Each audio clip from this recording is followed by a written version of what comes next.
네, 안녕하십니까. 저는 시나몬 컴퍼니 대표 김희연입니다. 저희 회사 이름은 시나몬이라는 이름을 갖고 있는데요. 저희 회사의 그 이름을 지을 때 사실 가장 많은 고민을 했습니다. 회사를 내가 언제쯤 창업을 할 수 있을까? 라는 생각을 했던 것보다 사실 회사 이름 고민하면서 가장 많은 고민을 했던 것 같습니다. 왜냐하면 회사의 가치와 철학을 보여주는 가장 짧은 타이틀이라고 생각했기 때문에 저희 회사 이름을 지을 때 시나몬이라는 이름을 생각했던 건 코코아나 라떼처럼 달콤한 음료를 맛있는 음료를 마셨을 때 마지막 향을 더해줄 수 있는 그런 시나몬 같은 향신료 맛깔을 나게 해줄 수 있는 그런 향신료 같은 컨텐츠 업계 그런 회사가 되고 싶었기 때문에 저희 회사 이름은 시나몬 컴퍼니라고 지었습니다. 사실 저보다 여기 계신 분들이 훨씬 더 이 방송을 듣고 계신 분들이 업력이 굉장히 뛰어나신 분들이신지 아십니다. 그래서 제가 사실 이런 주제를 가지고 발표를 하는 것이 굉장히 부담스럽기도 했는데요. 제가 이 연사 초청을 받고 한 3주 정도 고민을 계속하면서 어떻게 하면 여러분들한테 조금 더 제가 겪었던 뭐 실수들이나 이런 것들을 좀 시간을 줄이시면서 창업에 대한 것들을 조금 더 쉽게 문을 여실 수 있는지에 대해서 이야기를 나누는 것이 훨씬 더 바람직할 거라고 생각을 했기 때문에 오늘 발표는 그런 내용으로 준비를 하였습니다. 숫자가 의미하는 내용이 무엇일까요? 아마 저의 인생, 저의 이 업계 경력을 모두 요약한 수식이라고 보시면 될 것 같습니다. 저는 업계에서 20년 정도를 근무했고요. 총 7개의 회사를 거쳤습니다. 그래서 지금 시나몬 컴퍼니라는 하나의 회사를 만들었습니다. 이렇게 보시면 사실 저 평균 근속 연수가 3년 조금 넘는 시간인데요. 한 회사에서 3년을 겪었다는 거를 보고 저의 성실성이나 이런 것들을 많이 의심하시는 질문들을 많이 받았습니다. 근데 저는 제가 원하는 컨텐츠가 있으면 없는 자리를 만들어서라도 컨텐츠를 경험을 해보고 싶었기 때문에 여러 루트로도 굉장히 많이 눈을 두들겼습니다. 그래서 한 번은 제가 그 넘버벌 애니메이션 그리고 음악과 미술을 다루고 있는 원더볼즈라는 애니메이션을 너무 해보고 싶어서요. 거기 구직을 하지 않는데도 제가 경영진들을 너무 만나고 싶어서 경영진을 아는 모든 분을 수소문해서 저를 한 번만 만나게 해달라고 말씀을 드렸습니다. 그래서 제가 이제 너무 여러 루트로 혹시 김희연이라는 사람에 대해서 아냐라고 이제 말씀을 들으시고 도대체 우리 회사에 얼마나 오고 싶은지 어떤 사람인지 한번 만나보자라고 했었고 저는 오늘까지 저를 만든 것들은 사실 그렇게 제가 원했던 것들에 대한 갈급함이 있었기 때문에 제가 문을 두들겨서 부사장님과 대표님을 만나게 되었고 왜 이런 애니메이션의 라이센스 사업을 제가 하고 싶은지 그리고 그런 것들에 대해서 제가 어필을 주어진 시간 안에 충분히 했던 것 같습니다. 사업을 처음 시작하면서 사실 저한테 제일 중요한 단어가 무엇이냐라고 하면 저는 진정성이라고 생각합니다. 그래서 컨텐츠 그 회사에 제가 7번에 이직을 했지만 그러는 사이에 제가 엉덩이가 가벼워서도 아니었고 그 컨텐츠를 경험해서 내 것으로 만드는 것, 내 것처럼 하는 것이 저한테는 가장 중요한 포인트였기 때문에 지금 시나몬의 가치를 만드는 것들도 저는 바로 진정성이라는 키워드에 두고 있습니다. 저에 대해서 간단히 소개를 드려야 제가 왜 컨텐츠 회사를 창업하게 되었는지 아실 수 있을 것 같아서 배경 설명을 조금 드리겠습니다. 저는 대교 어린이 TV와 MBC를 거쳐서 그 미디어 방송 쪽에서 사업을 진행을 했었습니다. 여러분들이 아실 만한 빨간꽃 알루를 시작으로 해서 라이센스 비즈니스를 시작했고요. 그리고 MBC에서는 그 엠빅이라는 파란색 캐릭터를 많이 보셨을 텐데요. 그 컨텐츠를 같이 기획하고 만드는 일을 진행을 했었습니다. 그랬다가 제가 한 이 앞에 방송 쪽에서 경력 한 7년 정도가 있었는데 저한테는 기본적으로 라이선스 비즈니스가 무엇인지에 대해서 실제로 라이센시를 만나고 시장의 MD들을 만나고 소비자를 만나고 하는 그런 갈급함이 굉장히 있었습니다. 그래서 방송이 메인인 회사에서 미디어 환경을 이해하고 라이센스 비즈니스를 누군가의 손에 맡겨서 일을 했었던 것과는 달리 제가 직접 사람들을 만나서 이 캐릭터는 왜, 이 애니메이션은 왜 대중들이 좋아하고 어떤 포인트들을 또 사업에서 키워드로 잡아야 되고 어떤 전략을 가지고 가야 되는지에 대한 목마름이 굉장히 있었기 때문에 제가 그 한 7년 정도 되는 시점쯤에 저한테는 터닝 포인트가 굉장히 필요했던 것 같습니다. 그래서 MBC에서 MB 캐릭터를 만들고 그 예능 프로그램 가지고 하는 굿즈 사업들을 전개를 하다가요. 제가 부줄 클럽에 입사를 하게 돼서 뽀까로 이미 너무 전 세계적으로 유명했던 회사였죠. 그래서 뽀까와 캐니멀을 가지고 라이센스 비즈니스에 대해서 배우기 시작했습니다. 방송사에서는 사실 제가 유일하게 겪지 않은 직급이 대리입니다. 그래서 저는 방송사에서는 사원 그리고 직책은 PD였는데요. 제가 그 라이센스 쪽으로 넘어오면서 그런 경력들을 인정을 받고 과장이라는 타이틀로 입사를 했습니다. 그런데 입사를 막상 하고 보니 저는 미디어 쪽의 그 편성이라든지 방송 환경이라든지 이런 거를 이해하는 데는 굉장히 강점이 있었지만 실무 라이센스 비즈니스로 들어가자 보니 저는 그냥 되게 그러니까 신인의 입장에 있었던 사람이었던 것 같아요.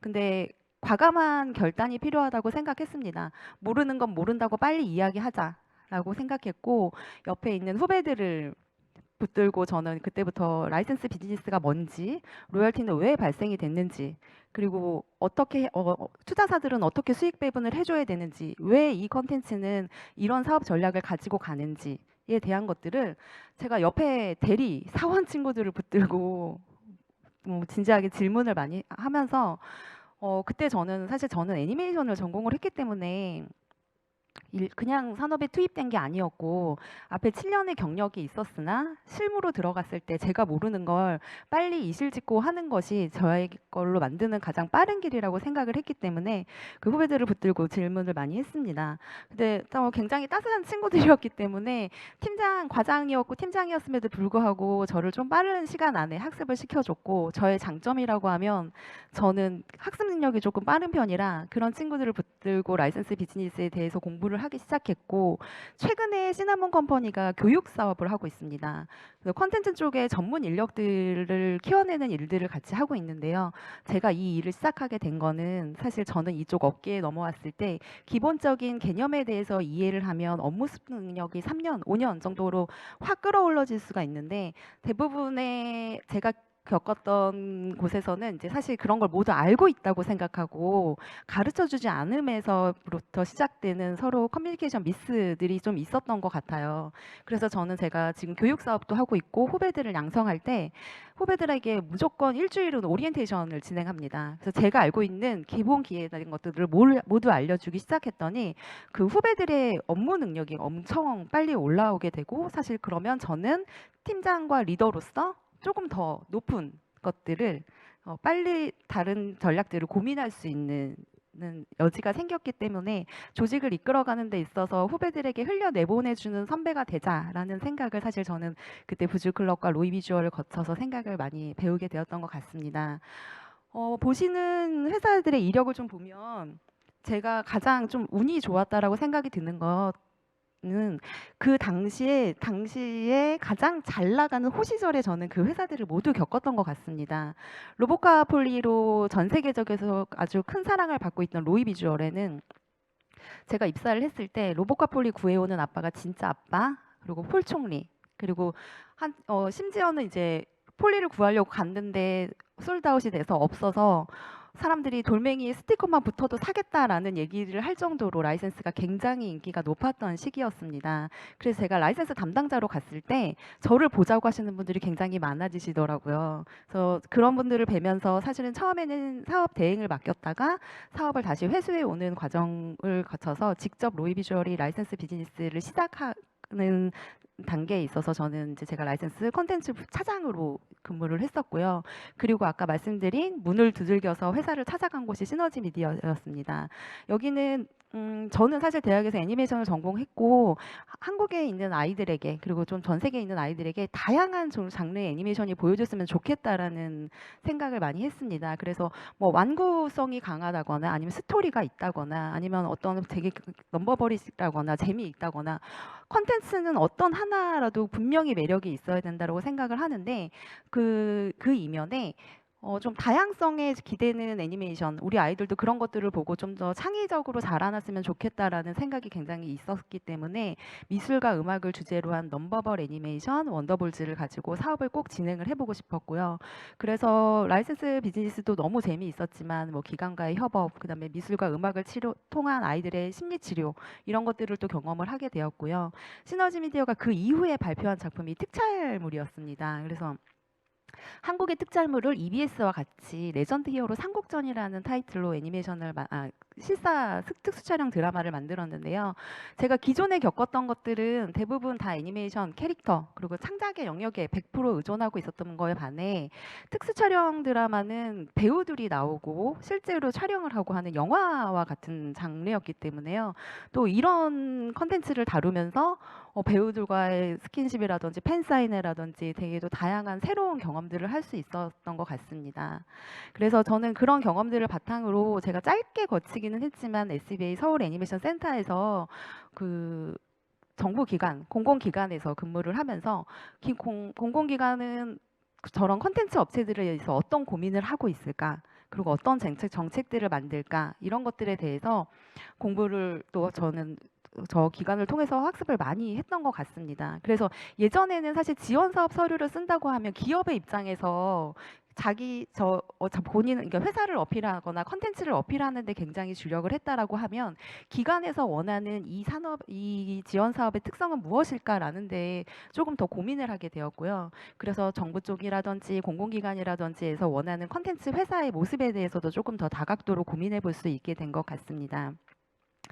어, 그리고 나서 제가 삼진애니메이션을 겪었던 건 제작과 그런 노하우들이 굉장히 많이 있고 극장판이나 이런 라이센스 비즈니스에 있어서 다양한 타겟의 컨텐츠를 갖고 있었기 때문에 제가 그런 지금 7개 회사를 거치면서 다양한 콘텐츠 제가 그 시기에 그것들이 왜 필요했는지 스스로 계속 자문했고 그 회사의 가장 호시절에 콘텐츠들을 겪으면서 저는 오늘 시나몬 컴퍼니를 만들었습니다. 그래서 그때의 경험들을 바탕으로 지금 사업을 진행을 하다 보니 해외에서 벌어지는 다양한 경우의 수와 왕구 하나로 벌어질 수 있는 것들 그리고 이런 코로나 환경에 대응해서 뭐 온라인 수업이나 이런 것들에 대응할 수 있는 것들에 대한 면역력이 저는 이 다양한 조직 경험을 통해서 이루어졌다고 생각합니다. 지금 저희 회사가 하고 있는 일은요. 쭉 보시면 굉장히 다양한 장르입니다. 컨텐츠 하나로 벌어질 수 있는 사업들이 사실 굉장히 넓고 많이 있는데 저희가 할 수 있는 가장 특장점 중에 하나는 컨텐츠 기획하고 제작하는 일에 있습니다. 현재는 저희가 에이전트 사업을 메인으로 시작을 하긴 하였으나 궁극적으로 저희는 3년 이내에 시나몬의 자사 IP를 확보하는 일에 최근 주력하고 있습니다. 그래서 컨텐츠 기획하고 제작하는 일들을 하고 있고 유통 쪽에서 영상 배급과 그다음 제품을 실제로 유통하는 일에 유통 네트워크도 구축하였습니다. 상품화 라이센스를 하기 위해서 스타일 가이드를 개발을 했는데요. 저희가 갖고 있는 뒤에 보여드릴 IP 하나는 해외 IP입니다. 그런데 해외 IP 같은 경우는 제가 라이센스 경험을 통해서 보다 보니 이게 감수를 갖다가 오게 되면 여기 현지에서 필요한 로컬 타임을 놓치는 경우들을 굉장히 많이 봤습니다. 그래서 저희가 해외 IP의 스타일 가이드 개발을 한국에서 직접 하고 있고요. 그래서 거기서 벌어지는 상품 감수라든지 그리고 해외에서 벌어지는 모든 디자인의 퀄리티를 저희 시나몬 컴퍼니가 감수를 하고 있습니다. 그리고 또 최근에는 저희가 지금 도서 출판사로서 등록을 해서 한 1년 정도 그런 경력을 가지고 있는데요. 1년 동안 17종의 책을 발간을 했고요.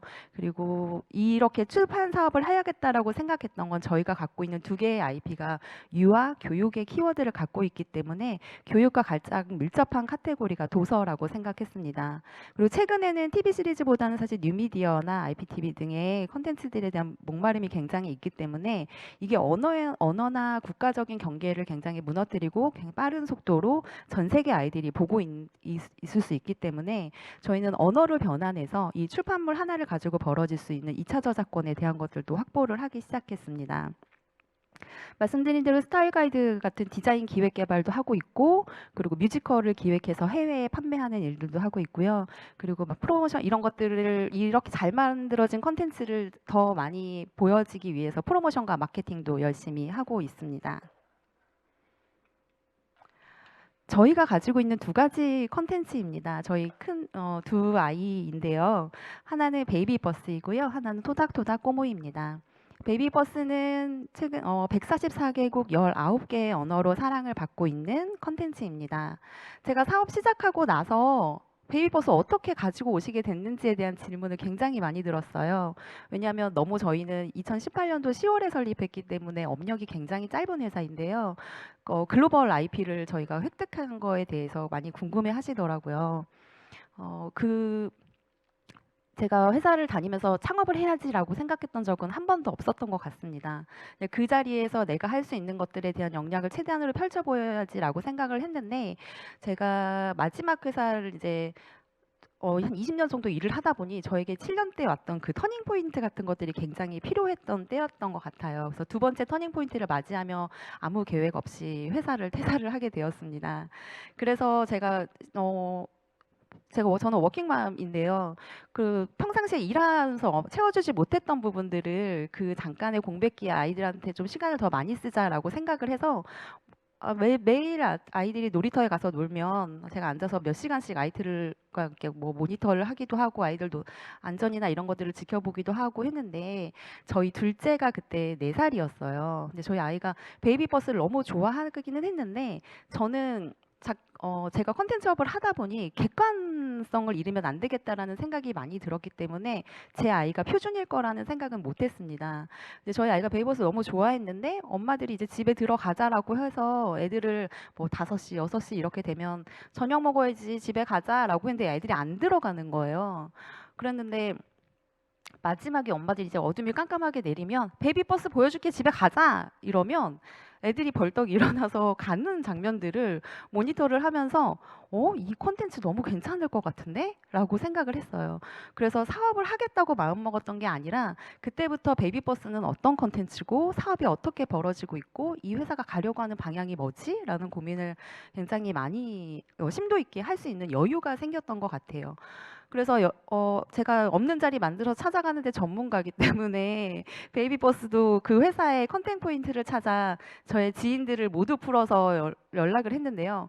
회사가 굉장히 규모가 있는데 반해서 뭐 페어에 나오거나 어떤 전시라든지 담당자의 연락처가 노출이 되어 있다든지 이렇지 않았어요. 그래서 한 달이 건너고 한 달이 건너고 하면서 저희가 한 번만 만났으면 좋겠다라고 메일을 보냈는데, 중국은 크리스마스가 우리나라 같이 그렇게 크게 의미가 있는 공휴일이 아니었기 때문에 그러면 그 경영진들이 딱 시간이 나는 주가 크리스마스 주라고 하더라고요. 그래서 무작정 비행기표를 끊고 캐리어를 끌고 우리는 그날 갈 거야라고 해서 본사의 경영진들 대표와 그다음에 부사장님과의 미팅을 어레인지를 하고 저희에게 남아있는 일주일 동안 20년의 노하우를 다 부어서 우리는 1박 2일 동안 이 회사를 설득하지 못하면 돌아오지 않는 조건으로 출장을 가게 되었습니다.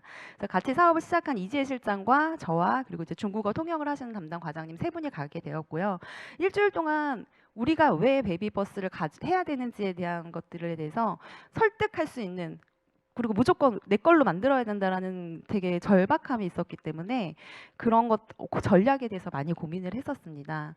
근데 뉴미디어 환경을 잘 이해하시는 분들을 사업을 하시는 전문가분들 선배님들도 너무 잘 아시겠지만 2018년도는 옆에 뭐 식당만 가도 사실 캐리나 아니면 그런 굉장히 유명한 크리에이터들이 아이들이 유튜브를 통해서 그 콘텐츠들 굉장히 많이 보고 있었고 광고 규제가 그렇게 심하지 않았기 때문에 그 시기에 유아 쪽 뉴미디어 콘텐츠들이 굉장히 빠른 속도로 확산이 되었습니다. 그래서 그때는 타 채널, 타 미디어로 뭔가 옮겨간다는 것보다는 그 안에 있는 팬들을 또 새로운 그 안에서 벌어지는 팬들을 충성 팬으로 만들기 위해서 유튜브 안에서 이렇게 이탈되지 않는 전략들을 굉장히 많이 썼던 것 같아요. 근데 저희는 좀 역으로 생각을 해봤습니다.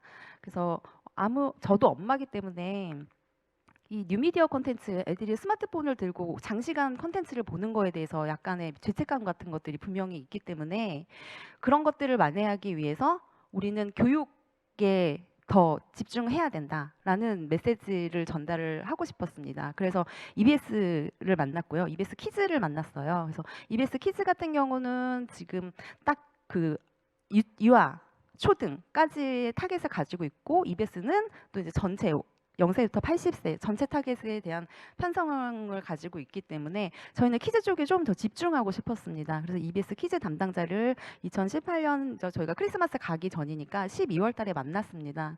다행히 KP 2019년도 KPI를 잡고 있었는데 우리도 다음에는 신규 IP로 뭘 할까라고 고민을 하고 있었던 상황이었어서 그러면 우리가 베이비버스를 가지고 올 테니 편성을 EBS 퀴즈에서 하자라고 해서 편성 의향서를 받고 저희는 그걸 가지고 가서 베이비버스 본사를 설득을 했습니다. 베이비버스가 상위 14개의 나라 중에요. 미국, 일본, 한국, 중국, 그다음에 베트남 이런 나라들이 굉장히 이 컨텐츠가 1위, 지금 유아 쪽에서 1위인데요. 그런 나라들의 특징을 보면 모바일 이용률이 굉장히 높기도 하지만 교육률이 굉장히 높은 나라들입니다. 그래서 처음으로 미디어 전략을 구상을 했었을 때 그렇게 교육 브랜딩이 된다라는 거는 라이센스 몇 개를 계약하는 것보다 이 컨텐츠가 앞으로 브랜드로서 가겠다라는 의지를 보여주는 데 있어서도 굉장히 중요한 키워드라고 생각을 했기 때문에 저희는 베이비버스 본사를 찾아가서 이런 전략을 가지고 설득을 했습니다. 그래서 베이비버스가 가지고 회사를 만나서 경영진 대표를 만났는데요. 회사가 어떤 회사인지 굉장히 궁금했습니다. 왜냐하면 저도 스터디를 많이 했지만 실제로 만나서 대표가 갖고 있는 철학, 회사가 앞으로 어디로 갈 건지에 대한 이야기들을 저희에게 허락된 14시간 안에 모두 풀어내야 됐기 때문에 거기서 이제 눈치 게임이 시작이 된 거죠. 그래서 베이비버스는 어떤 회사인가요? 라고 물었을 때 몬테소리 기반의 교육 회사다라고 딱 정리를 하더라고요. 그래서 그러면 이 회사가 가장 주력하는 것들은 어떤 것들이 있을까요? 라고 했는데 대표의 경험이 저랑 비슷했습니다. 아이가 3살, 4살 이럴 때 언어 공부를 해야 되는데 아빠가 이게 그런 교육 개발자였기 때문에 색깔 공부를 계속 책으로 가르쳐 줬대요.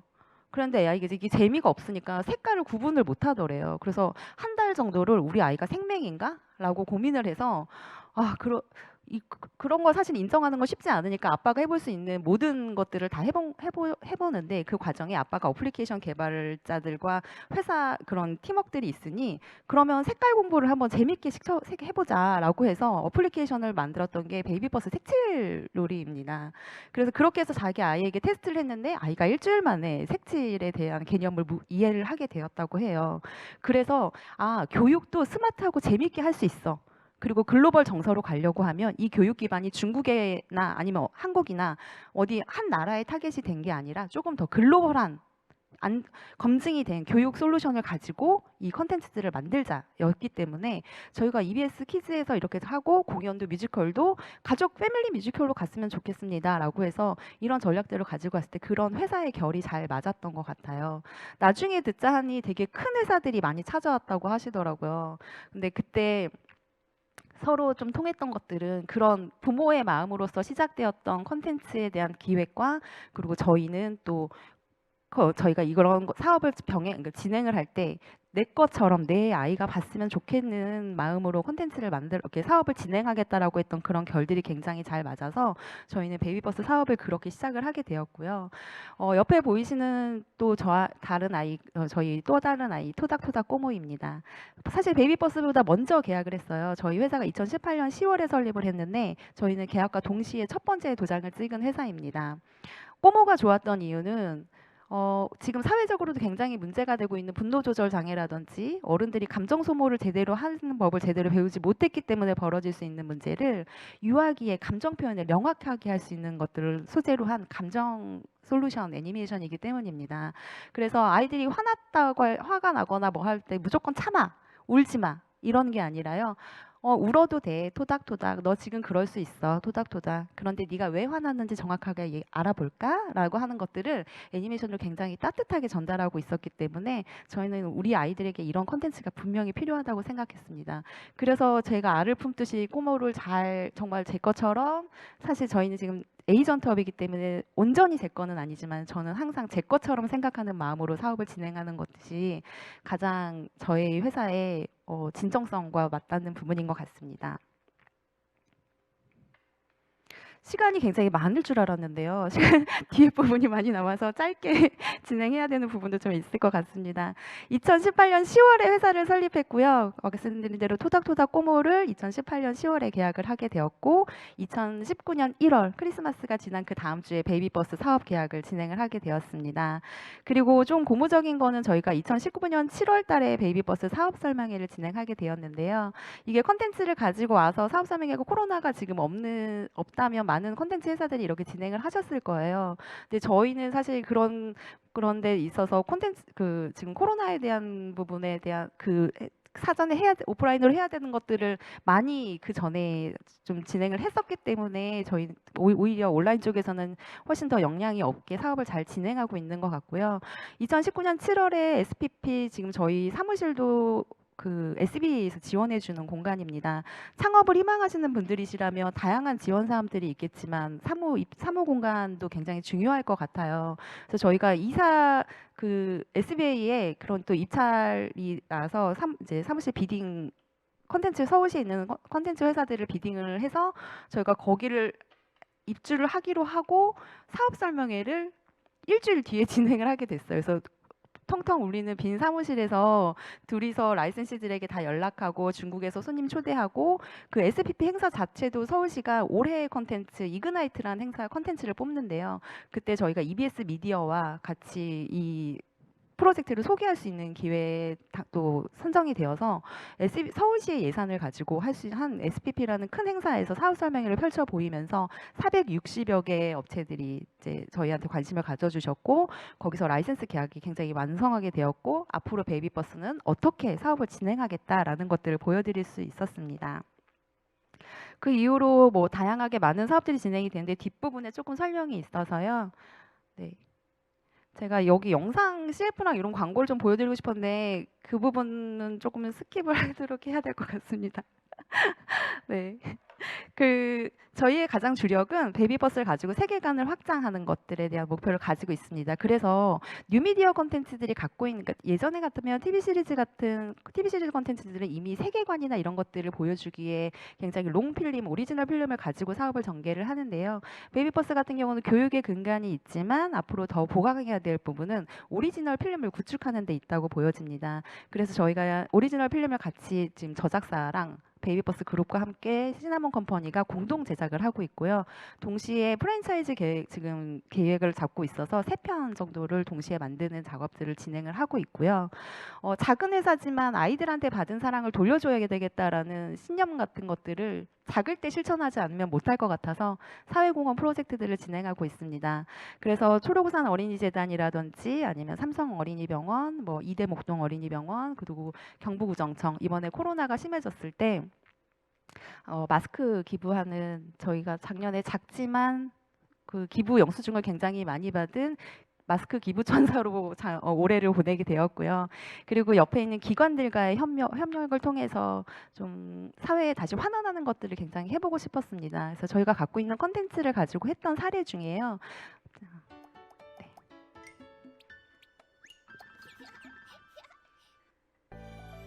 비워두고 배려하고 양보해요. 멋져 멋져 온도 마음도 편치 않는 이 캠페인을 보셨을까요? 이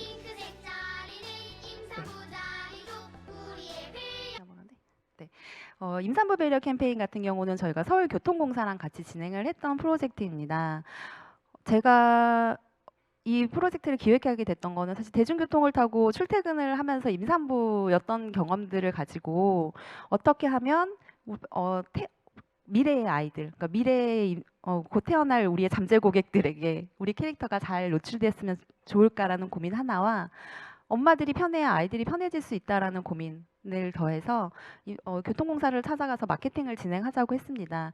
사실 수익 사업은 아니죠. 그래서 이런 데 에너지를 많이 쓰지 않는 회사들이 그러니까 대부분의 회사들은 아마 조금 더 수익 사업에 에너지를 쏟을 텐데요. 저는 이렇게 뭐 받은 사랑을 조금 돌려주는 거에 대한 관심이 좀 되게 많이 있는 편이라 제가 교통공사랑 마케팅을 진행하려고 할 때 여러 컨택 포인트를 또 컨택을 했는데 교통공사에 있는 마케팅 부서 분들의 연락처를 찾기가 굉장히 어렵더라고요.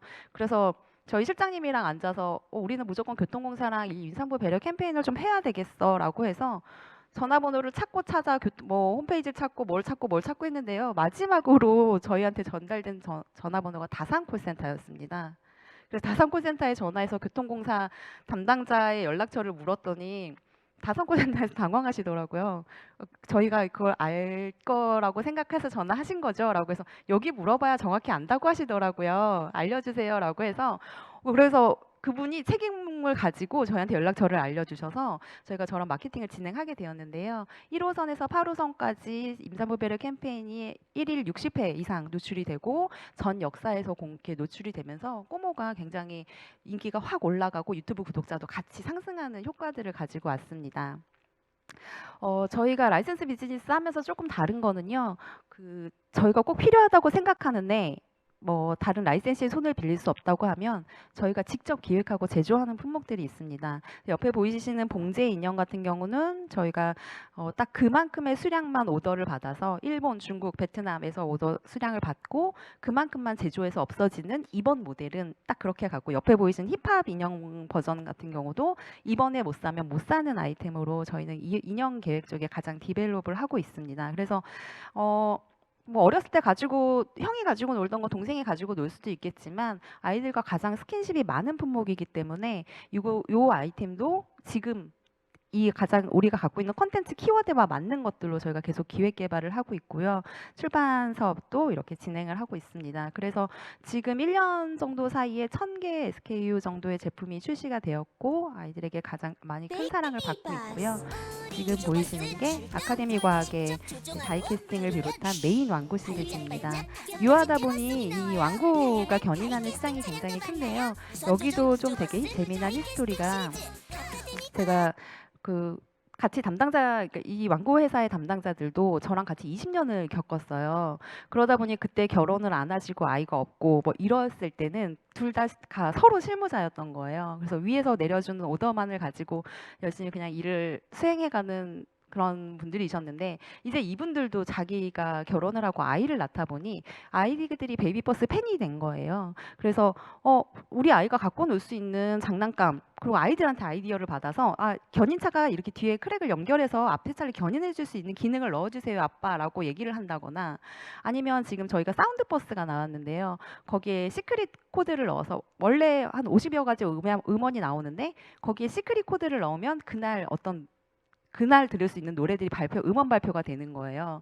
그래서 할로윈 같은 경우는 10월 31일 날 저희가 시크릿 코드를 발매해서 그 왕구를 갖고 계신 분들이 그 기능을 즐겨보실 수 있도록 했는데, 왕구 기획자분 중 한 분이 자기 아이 생일을 그 코드로 넣어서 그 코드를 입력하면 생일 축하송이 나오고 이런 것들을 해볼 수 있었어요. 그래서 부모의 마음으로 만든 장난감이라 사실 시장에서 사랑은 당연히 받을 거라고 생각했고요. 안전성이라든지 거기에 발생되는 뭐 조금의 스크래치라든지 이런 것들이 있어도 서비스 대응이나 이런 것들에 대해서 지금 내 아이가 쓸 것처럼 너무 열심히 만들어 주시기 때문에 안정적으로 시장을 굉장히 확대해 가고 있는 상황입니다. 네, 저희가 아까 말씀드린 대로 사회공헌을 계속 좀 하려고 하고 있고, 이렇게 해서 어린이들한테 받은 사랑을 조금 선순환 구조로 수립을 하려고 하고 있습니다. 콜라보레이션 같은 다양한 시도들을 하고 있는데요. 이견 산업 간의 요즘에 콜라보레이션들이 굉장히 핫하기 때문에 저희가 올해 코로나가 오면서 좀 사람들이 많이 웃지 않고 그랬던 것 같아서 뮤직비디오를 개발을 했습니다.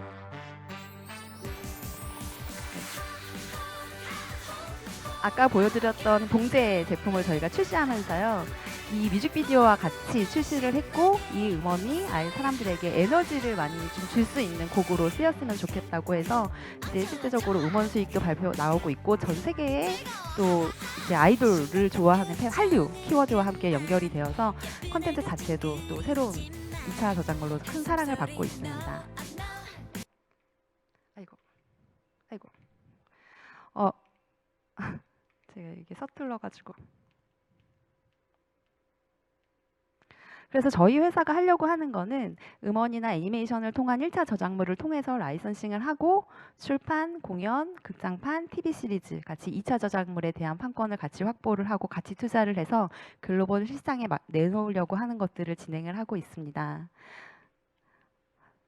제가 회사 만드는 데 있어서 잘했다, 잘못했다 이런 거에 대한 기준이 사실 없고 매일 열심히 하고 있고 판단과 결과 뭐 이렇게 보여지는 것들에 대해서 매일매일 그냥 열심히 회사를 꾸려가는 초보 대표 입장에서 회사는요, 제가 생각할 때 회사는 사람이라고 생각합니다. 사람이 태어나면 기어가고 뭐 태어나면서 이름을 만들어주고 그 아이가 어떻게 학습할 수 있게 하고 어떻게 성장하게 하고 이런 것들에 대해서 고민하는 것처럼 사람이 태어난 것 같다고 생각합니다. 그래서 회사는 유기적인 구조이기 때문에 인격체로 다루고 회사를 그렇게 키워가는 게 맞다라고 생각이 들고요. 저는 제가 애니메이션을 전공했고 우리나라 애니메이션 학과가 처음 나왔을 때 너무 하고 싶었던 일이라서 그 전공을 살려서 지금 이 일을 하고 있습니다. 그래서 제가 이거 사전에 인터뷰 때문에 작가분이 전화를 주셨는데 한 20여 분 정도 통화를 했더니 지금 하는 일이 너무 재밌으시죠? 라고 물으시더라고요. 그래서 또 티났나요? 라고 했어요. 저는 제가 하는 일을 너무 사랑하고 이 일을 직업으로 삼을 수 있는 게 너무 축복이라고 생각하기 때문에 하고 싶은 일을 하고 있다는 것만으로도 사실 저는 현재의 시나몬은 굉장히 성공적이라고 생각합니다. 저는 제가 사실 출판 쪽의 전문가는 아니에요. 근데 출판은 너무 해보고 싶었고 이거는 남의 경험을 통해 할 수 없는 영역이라고 생각했기 때문에 차곡차곡 키워가겠다라고 하는 사업의 영역 중에 하나이고요. 또 라이센스나 그다음에 이런 2차 저작물 그리고 미래를 조금 더 앞에를 설계하는 것들은 제가 20년의 경험을 통해서 진행할 수 있는 것들이기 때문에 그렇게 만들어가는 전문적인 영역이라고 생각을 합니다. 이 두 가지가 잘 병행이 되어야 회사가 안정적인 구조로 성장할 수 있다고 생각합니다. 그래서 저도 제가 다 모르는 것들이 있어요. 회계도 잘 모르겠고 무슨 뭐 세무 이런 얘기가 나오고 세금 이런 얘기 나오면 저는 잘 모르겠어서요. 그런 부분은 약은 약사에게 진료는 의사에게라는 명확하게 그렇지만 제대로 된 전문가를 찾는 거는 굉장히 중요하다라는 게 지난 약 2년간의 경험을 통해서 시간을 낭비하지 않고 경험을 헛되이 쓰지 않으려면 제대로 된 전문가를 찾는 게 굉장히 중요하다라는 생각을 하고 있고요. 이 숫자가 어떤 의미로 보이실까요? 이 숫자가 내년에요. 최근 몇 년 중에 가장 쉬는 날이 없는 공휴일의 숫자라고 해요. 그런데 제가 대표가 되고 보니 이 113이라는 숫자가 너무 무겁게 느껴집니다. 제가 20년 동안 회사원이었을 때는 사실 이 113이라는 숫자가 아니 1년에 3분의 1밖에 안 된다고 였거든요.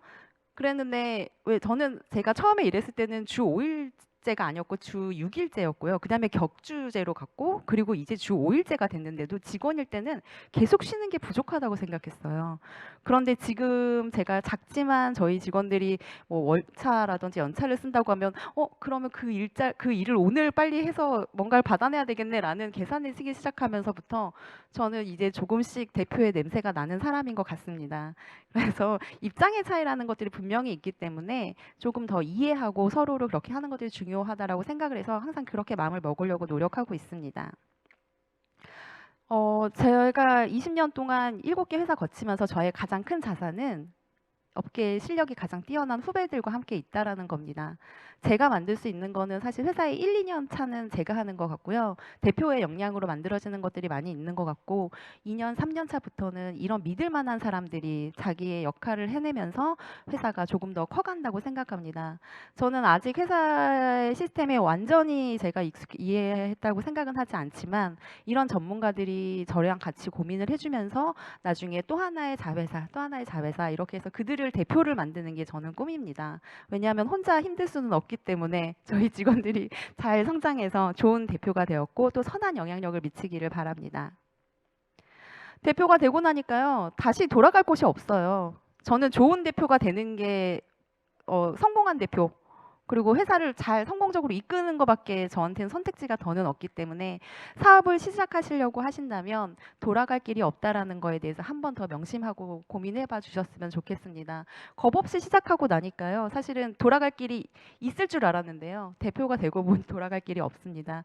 창업 의지가 있으시다면 돌아갈 길이 없다. 여기는 원웨이다라는 거에 대한 고민을 한 번 더 해주셨으면 좋겠고 회사의 가장 중요한 것들은 사실 기본에서 이어지는 거기 때문에 이런 주제를 가지고 고민을 하시면 조금 더 명확해지시는 부분들이 있을 겁니다. 회사는 이런 구조를 가지고 움직이겠으나 네, 이 얘기는 정부 지원 사업 얘기는 조금 제가 말씀을 드려야 될 것 같은데 시간이 좀 오버가 돼도 되나요? 네. 제가 정부 지원 사업을 저도 이제 기관에도 있었었고 콘텐츠 업종에 있다 보니 다양하게 정부 지원 사업을 이용하는 회사들을 많이 보게 되었습니다. 근데 스타트업들은요, 사실 더 이런 정부 기관의 도움에 굉장히 절실을 하고, 그래서 이걸 좋은 발판으로 삼아서 성장하려고 하는 회사들이 굉장히 많이 있는데요. 또 주변에서 보다 보면 꼭 그렇지만은 않은 것 같아요. 이 지원 사업 때문에 하려고 하던 사업의 본질을 잃고 제대로 그러니까 그 가는 길을 잃고 나서는 사실 좀비 기업으로 양성되는 기업들도 조금 봤어요. 그래서 여러분들이 회사에 대해서 우리 회사가 어떤 일을 하겠다, 어떤 가치를 가지고 가겠다라고 하면 지원 사업을 부디 잘 쓰시면 매우 우리나라처럼 콘텐츠 정책이 좋은 나라가 없기 때문에 매우 지름길로 가실 수 있을 거다라는 생각이 좀 듭니다. 저희 시나몬의 가장 주력 키워드는요. 컨텐츠 키우기를 내 아이 대하듯이 하라라는 맥락이고요. 컨텐츠의 가치를 높이는 일에 더 주력하려고 합니다. 사업이 이제 2018년 10월에 설립을 했으니까 이제 2년이 조금 넘었어요. 근데 다들 말씀하시더라고요. 3년 버티면 6년 가고 6년 버티면 10년 간다. 그래서 저는 제가 어렸을 때 뽀뽀뽀를 엄마랑 같이 보다가 3년 고개에 대한 이야기를 보았습니다. 그래서 3년에 고개를 넘다가 넘어지면 3년밖에 못 산다더라고요. 그 이야기가. 그래서 제가 그때 그 얘기를 듣고 엄마한테 엄마 그러면 저기서 10번 넘어지면 30년 사는 거 아니야? 라고 얘기했어요. 그래서 생각은 사실 어떻게 하는지에 따라 똑같은 상황도 달라 보일 수 있다고 생각합니다. 제 뒷자리에 걸려있는 저희 회사의 표어입니다. 그래서 저희는 무조건 할 수 있다, 해내야 된다 라는 신념으로 아직은 초보 회사이고 제가 말씀드린 내용이 얼마나 여러분들의 창업에 도움이 되실지는 모르겠지만 창업을 결심하신 여러분들 할 수 있다라는 마음 잃지 마시고 도전해 보셨으면 좋겠습니다. 감사합니다. 네, 김혜연 대표님 덕분에 콘텐츠 창업과 관련돼서 이야기 이런저런 이야기 많이 들은 것 같습니다. 시간이 조금 부족하지만 어쨌거나 또 못하신 얘기는 이 자리를 통해서 간단하게 좀 풀어주시면 감사하겠습니다. 네. Q&A 간단하게 진행을 해보면 사실 오늘 창업이 테마이기 때문에 네. 첫 번째 아까 제가 듣다 보니까는 대표님 생각 없이 회사 관두시고 그 다음에 창업하셨다라고 말씀을 하셨지만 그건 겸손했던 것 같고요.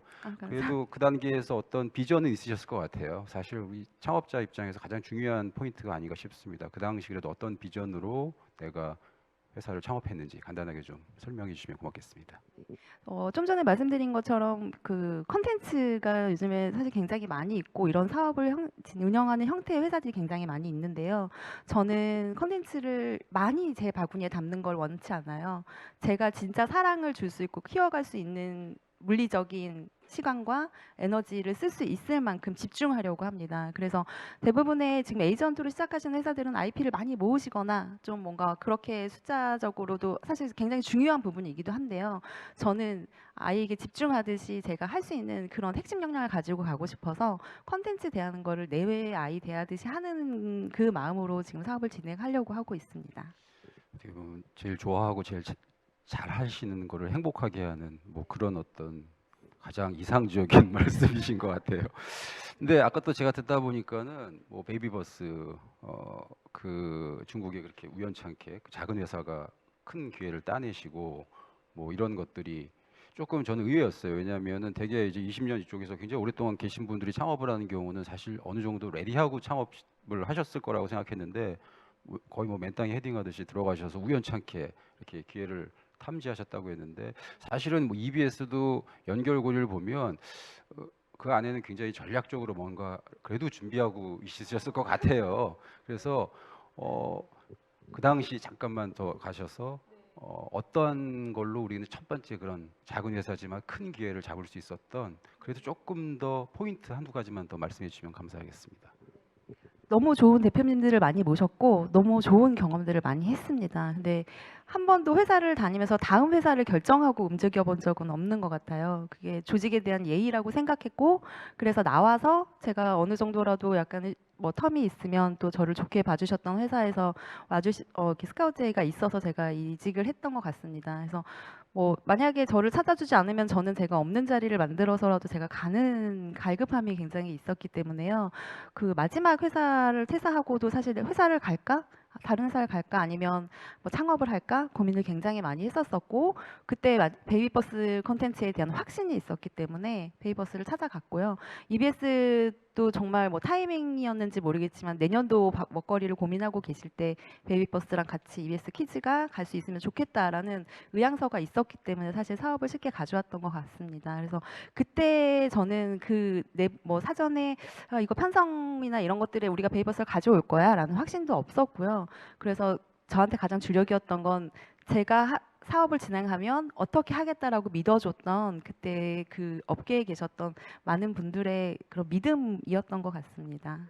결국은 20년의 경력이 좋은 자산이 되셨다라는 그런 말씀인 것 같습니다. 뭐 잠깐 저기 라이브로 올라온 질문 하나 드리면은 한 3년 차 이제 들어가셨는데 저런 질문이 올라왔네요. 지금까지 3년 동안 가장 고비 어려웠던 점 혹시 없으셨나요? 가장 어려웠던 점은 사실 사람이고요. 마음 쓰 직원들에 대해서 저희가 지금 직원이 저희 처음 시작은 2명으로 했고 현재 이제 저희가 6명입니다. 근데 사무 공간이 막 엄청 넓거나 횡량한 공간이 아니어가지고 같이 직원들이랑 근무를 하다 보면 숨소리 하나까지도 마음이 쓰여요. 이게 대표가 되고 보니 컨디션이 안 좋거나 집안에 무슨 일이 있거나 하면 그 일이 펑크날까봐가 아니라 이제는 아직은 가족 같은 규모이기 때문에 그런 인력 그 사람들에게 대해서 직원들에 대한 마음 쓰임이 가장 큰 것 같습니다. 네. 아니 뭐 저도 주변에 창업하시는 분들 말씀 많이 들어보면 처음에 사무실 오픈하셔가지고 빈 책상을 채우는 과정도 굉장히 재밌지만 사업이 잘 안 돼가지고 빈 책상이 다시 비어가는 그 순간이 너무 두렵다고 그런 말씀을 하시는데 처음에는 소리가 울려가지고요. 그런 걸 굉장히 이걸 언제 채우지라고 했는데 생각보다 너무 빠른 속도로 차져 있어서 이제는 제가 움직일 공간이 좀 좁아졌어요. 그래서 요즘에 그냥 사부작사부작 다니고 있는 중이기는 한데 저는 막 엄청난 대기업의 회사를 키운다기보다도 핵심은 시나몬이 안고 다른 필요한 것들이 있으면 전문가와 같이 협력하는 구조로 만들고 싶습니다.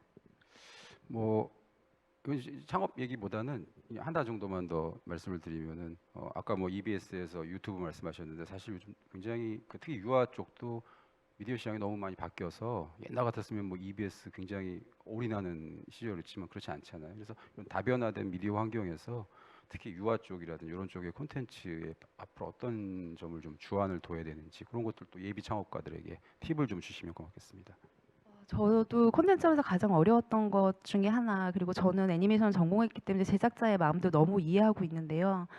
오늘까지도 제가 잘 모르겠는 건 콘텐츠는 뚜껑 열어보지 않으면 시장에서 성공할지 실패할지에 대한 것들이 굉장히 예측이 불가능한 시장이라고 생각이 됩니다. 그렇지만 이제 경험을 통해서 어느 정도까지는 제가 뭐 시뮬레이션을 해볼 수는 있겠으나 실제로 문을 열었을 때에 그것이 항상 100% 대응한다는 생각도 안 들고 저는 제가 촉이 좋아서 뭐 그렇게 좋은 콘텐츠를 가지고 있다라는 생각도 안 하는 건 이거 좋은 콘텐츠를 갖고 왔더라도 사업이 잘못됐다거나 아니면 좀 별로 시장성이 없다고 생각했는데도 큰 사랑을 받게 된다거나 라는 것들이 사실은 한쪽만 잘해서 되는 것들은 아니라고 생각합니다. 그래서 만약에 저희처럼 이제 해외에서 IP 아니면 국내에서 좋은 IP를 발굴해서 사업을 하신다고 하시면 회사의 가치와 콘텐츠가 가지고 있는 철학의 결을 좀 보셨으면 좋겠습니다. 그래야 서로가 만약에 조금 시간이 걸리더라도 길고 오래 갈 수 있는 좋은 파트너십을 유지할 수 있을 거라고 생각합니다.